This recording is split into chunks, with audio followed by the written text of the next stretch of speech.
تو آج مولانا روم رحمۃ اللہ علیہ کی برکت سے یہ باتیں ہو گئیں، تو اللہ تعالیٰ انشاءاللہ اس کا ہم کو فائدہ بھی پہنچائیں گے، لیکن ان کو کرنا اس لیے ضروری تھا کہ ہم نے یہ بتانا تھا یہاں پہ کہ اہل اللہ جو ہوتے ہیں وہ صرف یہ نہیں کہ ناجائز دنیا سے بچتے ہیں، اس سے تو دور بھاگتے ہیں، جائز دنیا کی طرف بھی التفات نہیں کرتے، کیونکہ ان کی توجہ ساری اللہ تعالیٰ کی طرف ہوتی ہے۔ وہ بجائے اس کے کہ برگر کھانے کے لیے کسی مشہور جگہ کے اوپر جائیں، وہ چاہتے ہیں کہ اس سے بچ کے بجائے تو خود ذکر کر لیں، مراقبہ کر لیں، یا کسی کو اللہ تعالیٰ کی بات پہنچا دیں، کوئی تبلیغ کر لیں نا، کوئی تلاوت کر لیں، تو ان کے لیے سفر کرنا جو ہے زیادہ مشکل ہوتا ہے، اور کہتے ہیں ہم تلاوت کے اوپر لگ جائیں۔ تو میرے خیال میں اس مثال سے سمجھ میں آ گیا ہوگا کہ جائز دنیا کو چھوڑنے سے کیا مراد ہے، کہ ضرورت کے تحت، مطلب دنیا صرف ضرورت کے تحت لے آتے ہیں، تو اس کو لذت کے طور پہ نہیں لیتے، لذت ان کو آخرت سے مل رہی ہے، کنٹینیوسلی مل رہی ہے، اور لذت ہی کچھ عجیب چیز ہے، اللہ تعالیٰ ہم سب کو نصیب فرما دے۔ تو اس دنیاوی نعمتوں کی کمی پر ان کو کوئی غم بھی نہیں ہوتا، کیونکہ ان کے دل کے اوپر ہر وقت اللہ تعالیٰ کی طرف سے نعمتیں آ رہی ہوتی ہیں، جو اللہ تعالیٰ جب ہم کو نصیب فرما دیں گے انشاءاللہ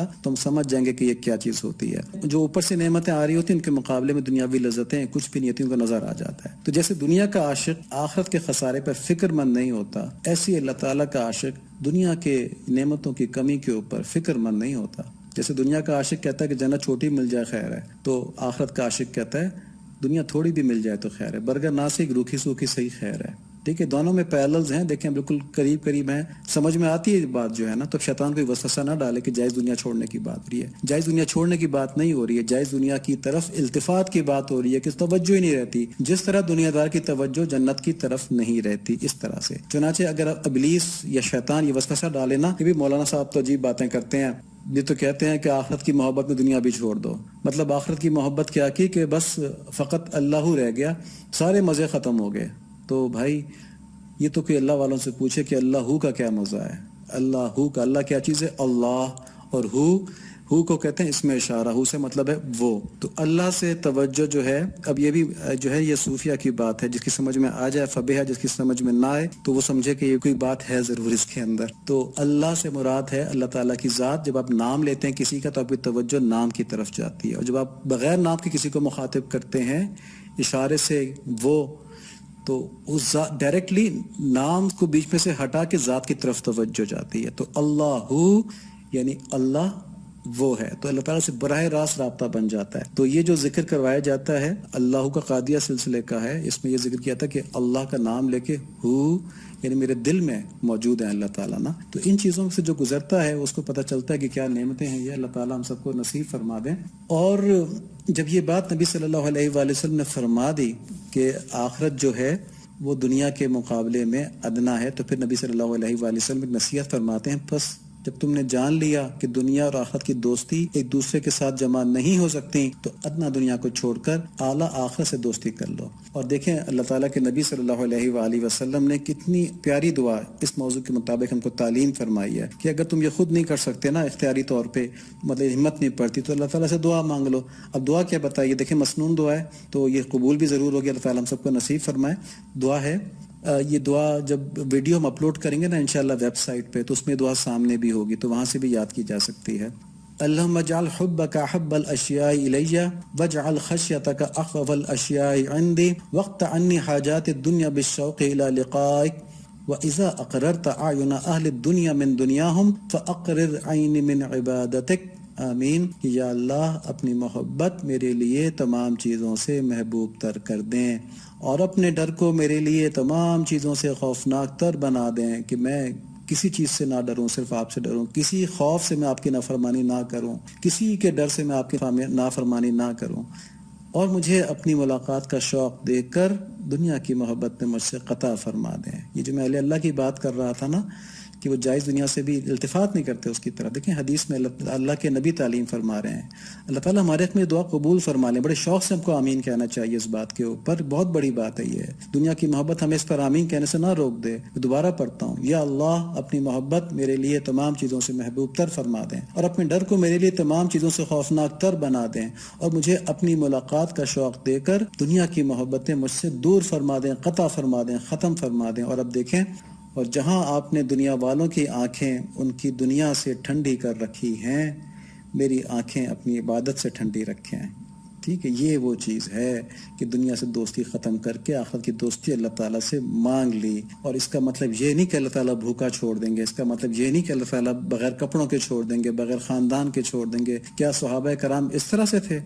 ٹھیک ہے، اللہ تعالیٰ صحابہ کرام ہم سے کم دنیا دار تھے اور اللہ تعالیٰ نے ان کو ہم سے کہیں زیادہ دنیا عطا فرمائی، ان کو سپر پاور بنا دیا اللہ تعالیٰ نے. کس لیے؟ کہ انہوں نے دوستی اللہ تعالیٰ سے کی تھی، دنیا کو ضرورت کے تحت استعمال کر رہے تھے، اور ہم دنیا کے پیچھے بھاگے جا رہے ہیں اور دنیا میں ذلیل ہوئے جا رہے ہیں. تو جب یہ معلوم ہو گیا کہ آخرت اور دنیا کی محبتیں بیک وقت نہیں چل سکتی، تو ان میں سے ادنا کی طرف سے غفلت جو ہے یہ پسندیدہ ہے، یہ محمود ہے. یعنی دنیا کی طرف سے غفلت محمود ہے اور آخرت کی طرف سے غفلت جو ہے یہ ناپسندیدہ ہے، یہ مذموم ہے. تو اب اس منظر میں، اس کانٹیکسٹ میں ان اشعار کو دیکھیں کہ پچھلے اشعار میں مولانا نے فرمایا کہ جو دنیا سے سویا ہوا ہے وہ آخرت کے لحاظ سے بیدار ہے، وہ حقیقی بیدار ہے. اور یہاں فرما رہے ہیں کہ جو آخرت کے لحاظ سے سویا ہوا ہے اور دنیا کے لحاظ سے بیدار ہے وہ حقیقی سویا ہوا ہے. اور پھر اس حقیقی سوئے ہوئے کی کچھ نشانیاں، یعنی اس غافل کی جو آخرت سے غافل ہے، اس کی کچھ نشانیاں بتاتے ہیں. تو فرماتے ہیں کہ حقیقی غافل وہ ہے جو ادنا آرزوؤں اور تمناؤں کے نشے میں بے خود ہو جائے، یعنی نشے کی حالت میں بے خود ہو گیا اور غافل ہو گیا. اور یہ قول ہے نا کہ من احب شیئا اکثر ذکرہ، کہ جو آدمی جس چیز سے محبت کرتا ہے اس کا کثرت سے ذکر کرتا ہے. جو سپورٹ سے محبت کرتا ہے وہ سپورٹس کی باتیں کر رہا ہوتا ہے، جو فلموں سے محبت کرتا ہے فلموں کی باتیں کر رہا ہوتا ہے، جو کسی خاص قسم کے کاروبار جیسے پراپرٹی ڈیلنگ ہے یا ٹریڈنگ ہے اس سے محبت کرتا ہے، اس میں ہوتا ہے انٹرسٹڈ، تو وہ اسی کی باتیں کرتے ہیں. تو جو آدمی جس چیز سے محبت کرتا ہے اس کی بات کرتا ہے، تو یہ لوگ جو ہوتے ہیں یہ ہر وقت دنیا کی باتیں، دنیا کو بڑھانے کی باتیں کرتے ہیں اور اسی کے خیالات میں مست رہتے ہیں، اور اپنی دنیاوی ترقی کے جو لمبے لمبے پلانز بناتے ہیں اسی سے اپنی تمام تر امیدیں وابستہ کر لیتے کہ میری فلاح جو ہے دونوں جہانوں کی وہ اس سے ہو جائے گی. اور یہ ساری پلاننگز نفس امارہ کی جو جانوروں والی خواہشات ہوتی ہیں ان کو پورا کرنے کے لیے ہوتی ہیں. اور ایسے لوگوں کے خسارے کے بارے میں قرآن شریف میں ہے، یہ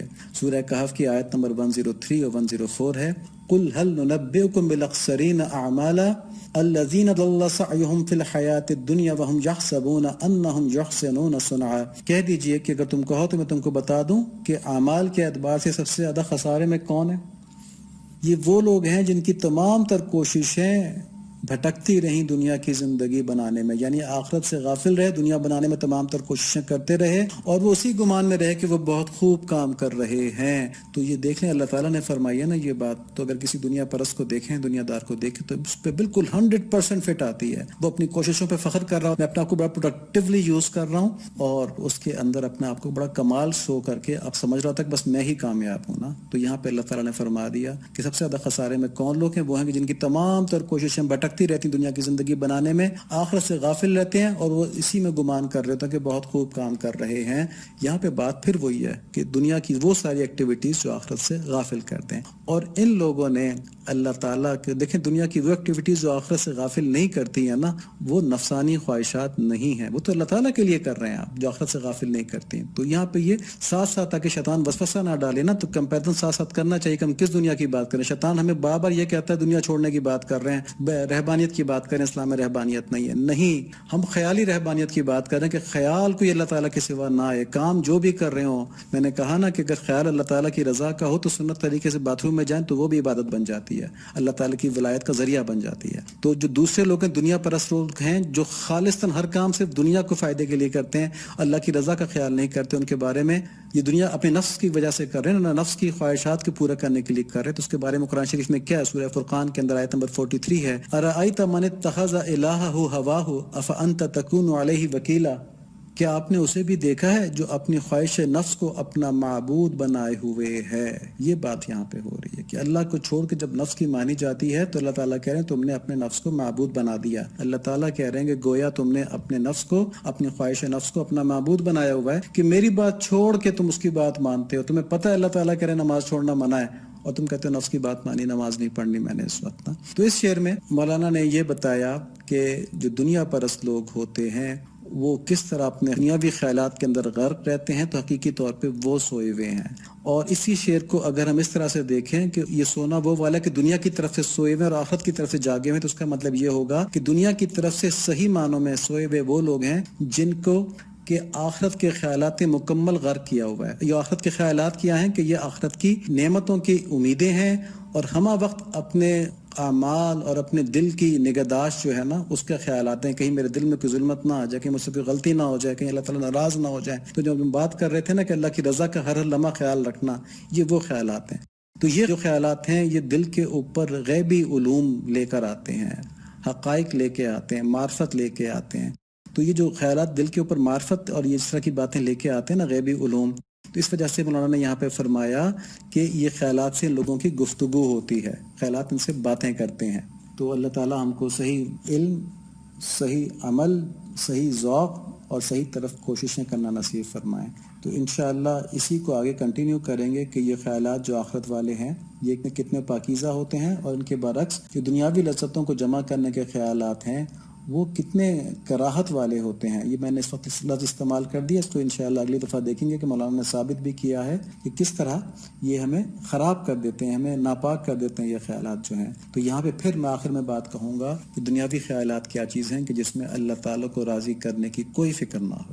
آپ اچھا کام بھی کر رہے ہیں مگر آپ اچھا کام اس لیے کر رہے ہیں کہ بس میں کر رہا ہوں، انسانیت کی خدمت کر رہا ہوں، اللہ تعالیٰ کی طرف میری کوئی توجہ نہیں ہے، میں اللہ تعالیٰ کو راضی نہیں کرنا چاہ رہا. تو یہ غفلت ہے آخرت سے اور یہ بہت بڑا گناہ ہے.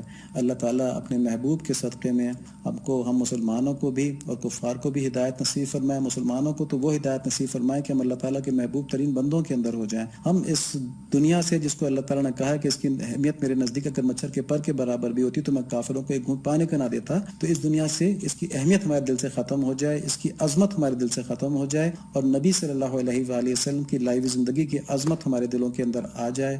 ہمیں ایسا بنا دیں. اللہم آمین. اللہم صلی علی سیدنا مولانا محمد النبی الامی وعلی آلہ وصحبہ وبارک وسلم تسلیما کثیرا کثیرا.